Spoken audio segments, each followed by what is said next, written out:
the minute you need to present about a topic, you run to Google to see what's going on, what do other people think, and I even did that in preparing for today. By all means, I would never proclaim to be an expert, but there's a reason Governor Sarah asked me to be your PR coordinator. It's that I learn things pretty quickly. No, the real reason is I have run many successful events, and somehow I think through things a little bit different. I think about the process on how we're going to get to somewhere, and I realized that not everyone thinks through the process of what we're going to do. So here we go. We're going to go into my top tips for creating a new event, such as a service project or a fundraiser, or refreshing one of your current events. So let's talk about that. Who, why, and or what. I firmly believe these go hand in hand. Gather your club together or your committee together and go through these questions every year, no matter what. Do you need to raise money? Are you trying to collect items in a project, such as a food drive, your shoe drive, your book drive? And think about, who will you be impacting? Is it the community, or is it the kids, or is it both? Hopefully you're able to answer those questions. These are now easily translated to the goals of your event. Pretty simple. Every year you need to look at the event. This is important, even if you've done it for years, as maybe there's a new reason that something needs to be achieved this year. Or maybe it's time to start changing things up. I'm going to frequently mention one of my home clubs, the Kiwanis Club of Conshohocken, and our annual fundraiser as an example. So let me give you a brief explanation of our who, why, and what. In 2017, the Colonial School District came to us because of the need to take care of a children's lunchbox account. The children's lunchboxes their accounts were going to be suspended. They were going to be offered a cheese sandwich. Shocked. Our club said that we would raise money. We didn't know how, we didn't know what we do, but we started to think about our goal. We said we would create a lunchbox fund. And we're going to talk about this more as the presentation continues. So next now that we have our goal set of what you need to do, we're going to set up a timeline. We're going to talk about how we're going to do those. We're going to set up a timeline for the event, establish a budget, and find a venue. So let's dig a little deeper. Setting up that timeline. When does this all have to happen by? Yes, you have your event date, but also you need to think about all the what ifs. If you're wanting to collect books to pass out on the last day of school, and you know the date of the last day of school, you need to go backwards from that date and start thinking, when do we have to start collecting books? How much time do we need to check to make sure those books are appropriate? Add our club stickers, buy more books if we don't get enough books in our book drive. We have to make sure that we're backing up from that last day of school to create the full timeline. Let's think of it as a fundraiser. Yes, you know that your fundraiser is going to be held on March 17th. How many weeks do you need before that to sell your tickets? When do you purchase your food? When do you purchase supplies for the event? Your flyers, your mailings, your advertising dates. When do those have to go out to have the maximum impact on your event? Again, back your way out of the event to create your full timeline to make sure that you're making the greatest impact. Oh, the budget. This one's never good for me because I'd rather just wing it and see how much money we can raise. But I do know, and I have learned, that in order for us to raise maximum amounts of money, we need to sometimes spend a little bit of money to make money. But are we using funds that we already have for service? How much money are you allowed to spend? How much does each item cost to get to that service project? Do you even have enough money, or do we have to start over with a new fundraiser? Is there ticket prices? Do they need to adjust this year because of inflation or because we need to sell more tickets than ever before? If you are doing a raffle, think about those things. Do you already have your baskets, the ribbon, the filler, the bags, the tickets to do the raffle? Or will you have to buy those? There are many incomes and expenses that go along with any project that you are going to have. make sure that you back your way out of the total amount that you'd like to raise and come up with that balanced budget so that your club can achieve the highest potential. Hope that makes sense, because it took me a long time to get there. Our venues. Oh, I love picking out a venue. It's probably one of my favorite things. So there's restaurants, there's halls, your wedding hall, your pizza shop, your fire hall, the school cafeteria. There's your local park. There are so many places that your venue might fit. If you've been doing a project for a long time, you might realize that the venue doesn't work anymore. Maybe you've already oversold that venue because your event has grown from year to year, or your event was huge at one point in time. And unfortunately, as your club has changed, you're not selling as many tickets. So you don't feel as cozy in your venue as you once did, and you need to go to somewhere a little bit smaller. Does your venue cost money? Could you find a cheaper place? Can you bring in your own food or beverages, or do you have to pay for the caterer that they provide? Do you need insurance? More insurance that our Kiwanis International Liability Insurance provides. Is there adequate parking for the tickets you'd like to sell? Is it handicap accessible? Are there age requirements? If you'd like to have alcohol provided, do you have to make sure that the venue has the proper license or allows people of any age? Are they following the proper procedures? Sometimes you have to think about your venue and decide when and how you're going to make a decision on what to do. So thinking on the timeline, the budget, and the venue, I'll tell you a little bit more about the Kiwanis Club of Conshohocken. We wanted our timeline to be as soon as possible, and a small fundraiser just wasn't going to do it. We wanted to host a beef and beer. So we started searching for venues and we learned quickly that many were already booked on the Fridays and Saturdays that we had available. Those that had our dates available were way too much money. And as we searched more and more, we realized that we were not able to find a date and a venue that fit our budget. And out of nowhere, I said, what about a Tuesday night? We meet on Tuesdays. Our small club of 10, we can all be there. And we doubted that many other events would be happening on a Tuesday night. So our inaugural 2018 Mardi Gras was formed, and we raised over $3,200 on a Tuesday night. Sometimes you have to revisit your goals. 5 years later, we are about to hold our 5th annual Mardi Gras. We still, as a club, sit down every year to think about where our money is going to go. And we think about what we're going to do, how we are going to make our impact. And we're going to talk a little bit more about that as we continue the presentation.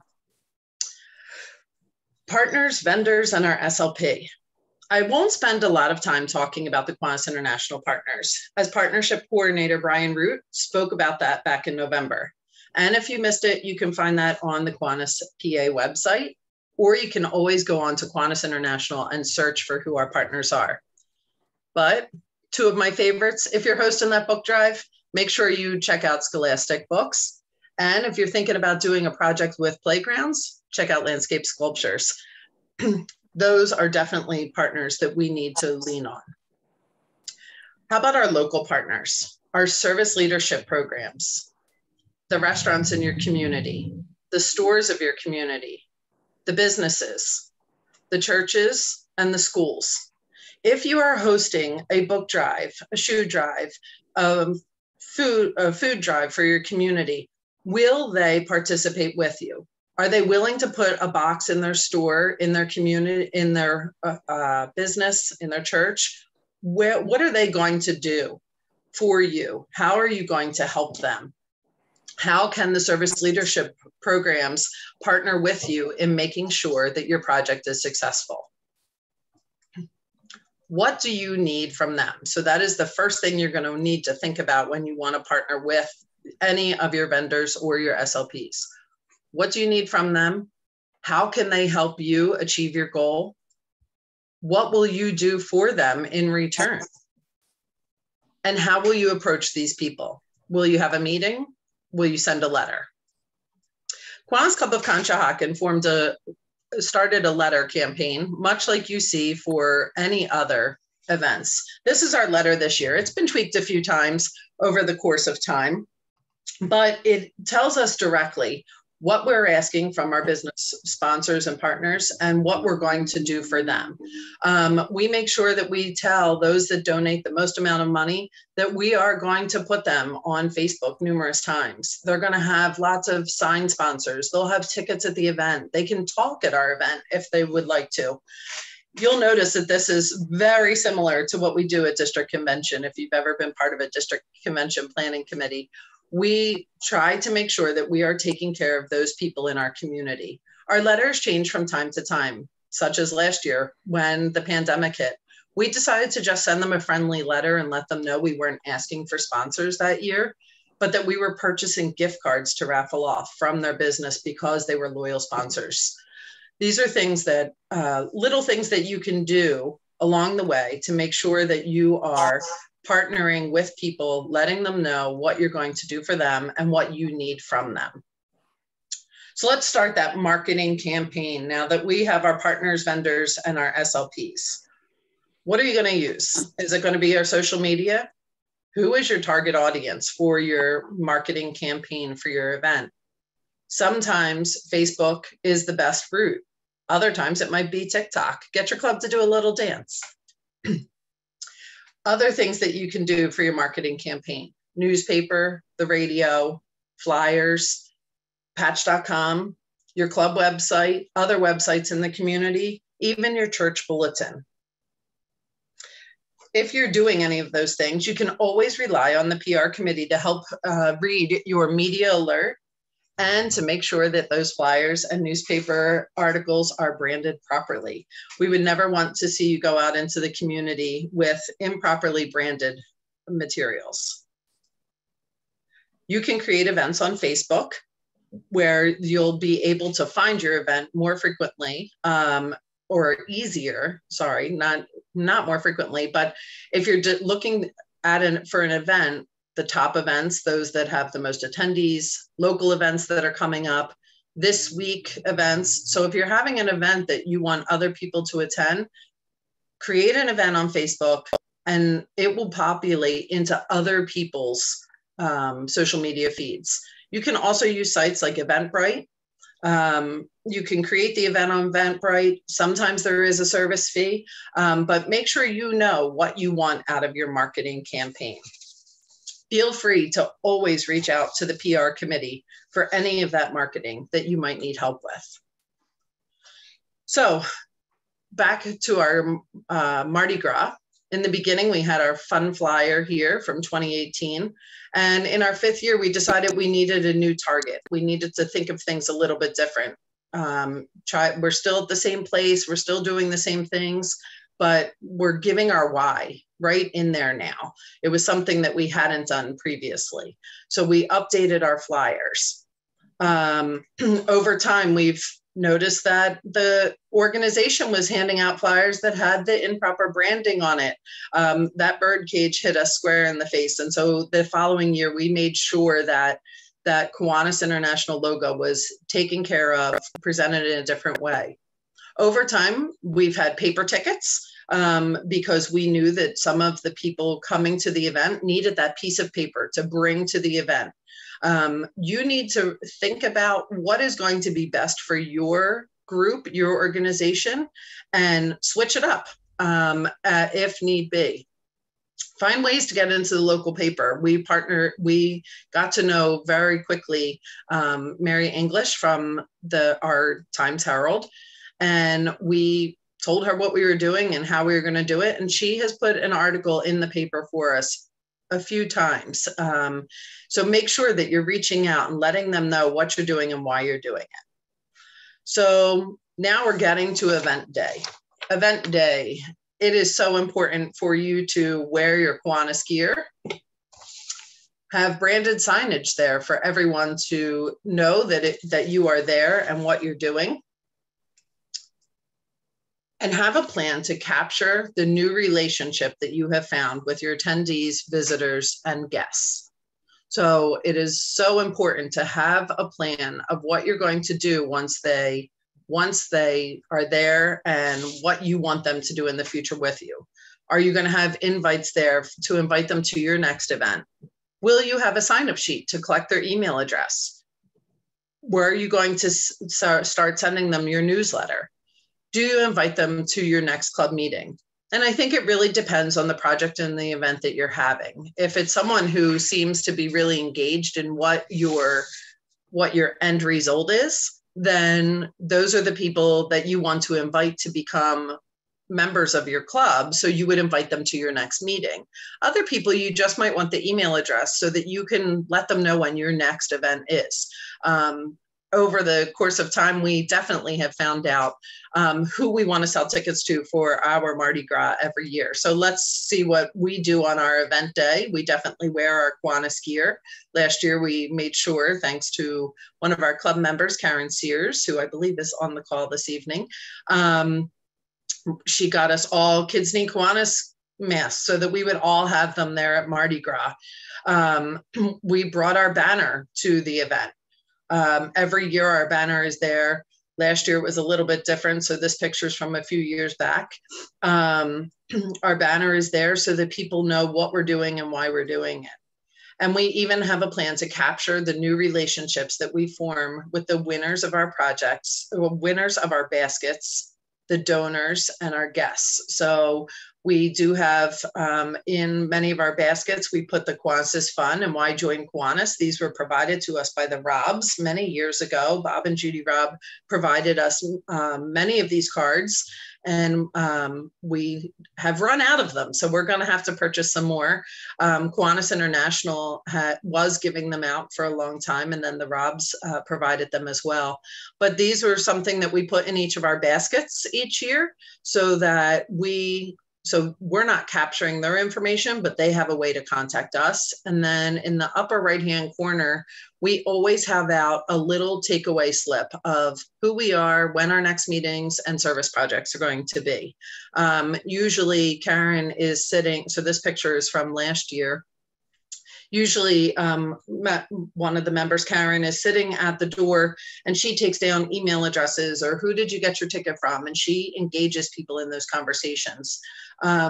We have received members from hosting this event because they find out about what we're doing.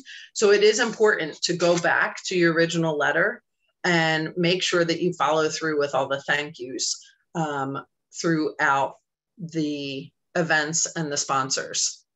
I think I talked very, very fast, way too fast. So I can't wait to be invited to your event, whether it's a fresh one for this year or your fundraiser that you're about to have.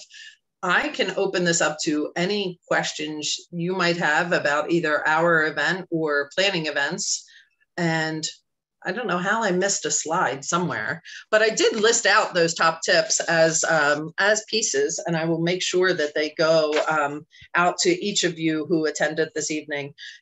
That you're setting your goal, that you're picking your time, you're setting your timeline, the budget, the venue, who your partners are going to be, build your marketing campaign, and finally, how you're going to capture the attendees so that you have them for the following year. I'll make sure that that gets out to you. I don't know, I must have hit the delete slide on that one. So I apologize. Does anyone have questions? I see some things are in the chat.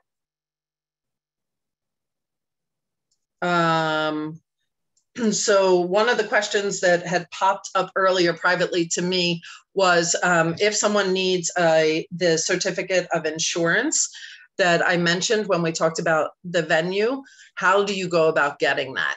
So we do have in Pennsylvania Kiwanis our liabilities. Oh, I can't even think of the proper title. Governor-elect Michael or Governor Sarah, what's the title of our district risk manager? Thank you, Bob. Our district risk manager. Thank you. And I see Tiffany put it into the chat as well. I couldn't think of what the title was, but they can help provide that our insurance certificate for you. You can always reach out as well to Kiwanis International or to our district office. I know many times I've reached out to the district office, and they can provide you with your certificate of insurance. And there are different things that we need for each person. Any other questions?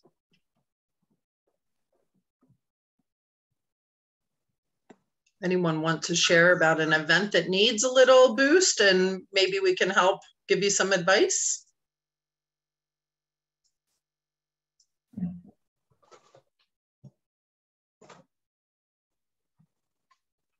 No, you're all quiet this evening. Well, I want to say thank you very much for attending, for sure. The Pennsylvania Public Relations team is always here for each and every one of you. A few of the members, well, Bob Robb is on the call, and I'm trying to look at our attendees to see if anyone else from the PR committee, Marianne Maraska is on. We have been really engaged and excited to be engaged with the clubs and the members this year. Just last week, we had a club reach out and ask if their signage for their events was proper. And I was so glad that they did because it wasn't branded the correct way. And so we were able to help them out through that and make sure that we gave them all the different suggestions on how they could make sure that that was branded properly. So that is one thing that we love doing. We love supporting clubs that are looking for new flyers or materials. I personally enjoy using Canva. So I love creating flyers. I've learned a lot through Governor Sarah. She used to take my flyers and mock them up a lot and move things around. And she's had to do that less and less over time, which I pat myself on the back for that, because usually that is something that I would be like, oh, Sarah, pretty this up for me. And I haven't had to do that as frequently. When you're thinking about refreshing your old event, creating that new flyer, something that's going to catch your community's eye, sometimes even putting out the picture of the impact you made from a prior year can spark a new burst of energy. Setting those goals, really sitting down and talking about what went well last year, what didn't go well, how can we do things better? And, you know, maybe I think that I at first wasn't going to talk about what one of my clubs was doing. But when I think about Mardi Gras, we have grown and changed it so many times. The second or third year, we decided to add a different kind of raffle to it. So it was a game rather than just a typical 50-50. And it got everyone up and moving. And so now people bring an extra $10 to play that game because we play heads or tails, which is a really silly game to win a bottle of wine or alcohol, but it freshened it up. It gave people something new to think about and do. If you always are collecting books for your community and you wanted to do something different that year, definitely a new flyer is something that will catch someone's eye, but maybe you can put a contest into it. You know, off the top of my head, I'm thinking that if you always collect 250 books and you want to hit 500 this year, maybe, you know, every time, the 50th book, every time you give out a little prize. And it can be something small and silly, but something to get people thinking about getting to the Kiwanis event, so that they're maybe it's every 50th book you're handing out a little gift certificate or a cup of coffee, or you're doing something fun for the community when they bring their books to your book drive or your canned good drive. My Builders Club used to host every year. We would do the Super Bowl, and we would have the two teams. We would make signs for the two teams, and we would put those up in the school cafeteria, and the whole week the kids could vote for who they thought was going to win the Super Bowl by bringing a can of soup to vote and put it under the sign or in the collection box for which organization. So it's the same thing. At the end of the day, you know, you're collecting food for your food pantry, but you're finding a fun, different way to do it, re-energizing the product. 1 year, the food pantry said that they needed cereal rather than soup. And so we did a cereal bowl, Super Bowl weekend, and, you know, just did the quick spin on that. So it was a lot of fun. The kids liked doing that. And I'm sure if you were to set up Super Bowl weekend in your local grocery store with the 2 different containers, I'm sure people would jump on board in donating food to see which team is going to win that weekend. So those are just some quick things that I was thinking over time. And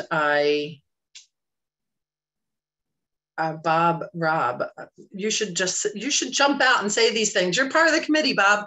But Bob sent me a message saying, you know, not to be afraid to do those big events, that you do have to plan. You need to stop and think and go through the process. You know, you'll find your way. And sometimes you learn from those mistakes over time. And Bob also said about the media coverage, making sure that we do not keep what we're doing a secret. And that is something that so many of our clubs that are not able to do. We don't pat ourselves on the back enough, and we do not shout out all the good that we're doing. Kiwanis is something to brag about. And so making sure that you do that before and after each event is equally important. So those are some suggestions and tips from Bob Robb, who is he was the original PR coordinator for our district. And when Sarah asked me to be PR coordinator again, I said, Bob, can you come back to my committee and help give tips? And he does that quite often. So I appreciate it. Is there any other questions that I can answer for you this evening? Jane had a question in the chat. What type of events need to have the insurance, which is the COI? So I am not an expert on this, but sometimes at a venue is asking for it more so than the event itself. So your event is covered by our liability insurance most times. Sometimes you do have to ask for specific extra permissions if you're going to do something extraordinary. And we've, at some of our leadership trainings, they did talk about, you know, if you're going to do, you know, the golf ball drop from the helicopter up above, that they bounce. So you want to think about those things, about your liability insurance, and does it cover? So if you are ever having an event where you're like, ooh, something could go wrong here, and there's that question mark, you should talk to the risk manager. But sometimes a venue specifically asks for your insurance before you come.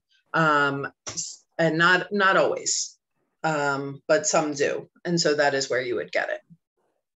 Other questions?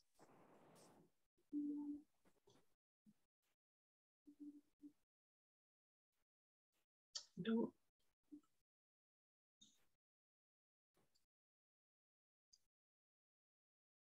Oh, Bob also said, see, I'm going back through here, to not be bashful about copying a successful event.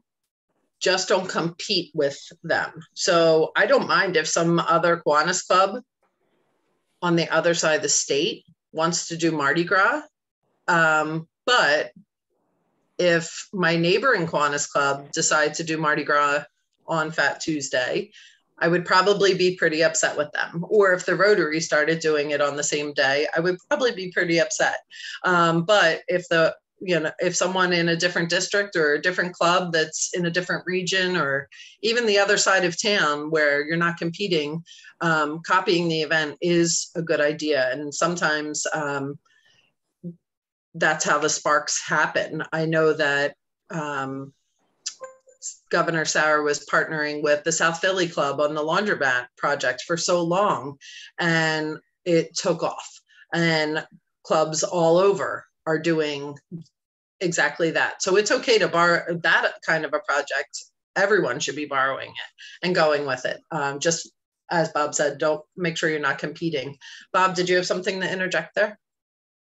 Yeah, I'd like to just add, if you're going to copy another, let's say a fundraising event from some other organization that you're aware of, get involved with it as a visitor, participate in it, learn as much as you can about it, you know, become a BFF of somebody that's on that committee, ask all the tough questions, and then refrain from making any changes. If in fact this event has raised $10,000, let's say, for a club, you want to find out what they did, how they did it, and then you do the exact same thing. Because the minute you change it, you run the risk of it not being successful. More so than better. Thank you, Bob.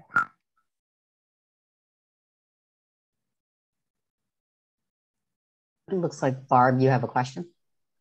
I just wanted to kind of bring up that, you know, we talk so much about partnerships and you know, some of our clubs throughout the district and our regions and divisions do really creative activities. And like you said, Jen, promoting those on Facebook, but support your other local Kiwanis clubs, you know, go to their bingo, go to their drag queen, story time, support each other.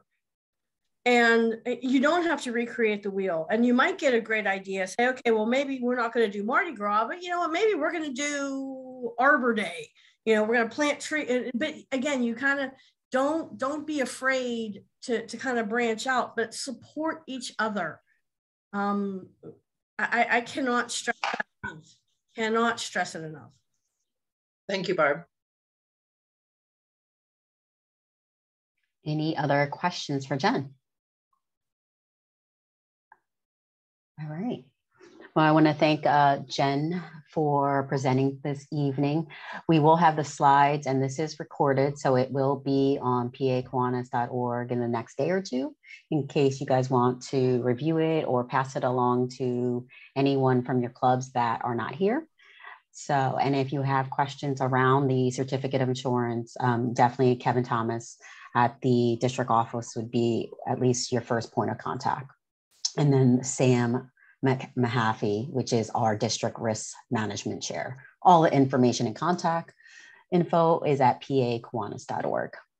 So thank you again. And our next continuing ed session will be February 9th at 7 p.m.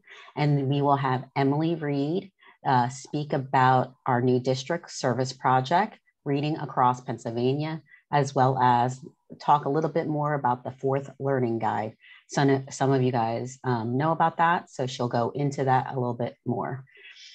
So registration will open for that tomorrow for February 9th. Okay. And of course, register for mid-year. I have to push that. That's February 19th. Okay. Thank you again. Have a good evening. Good night. Night. All right.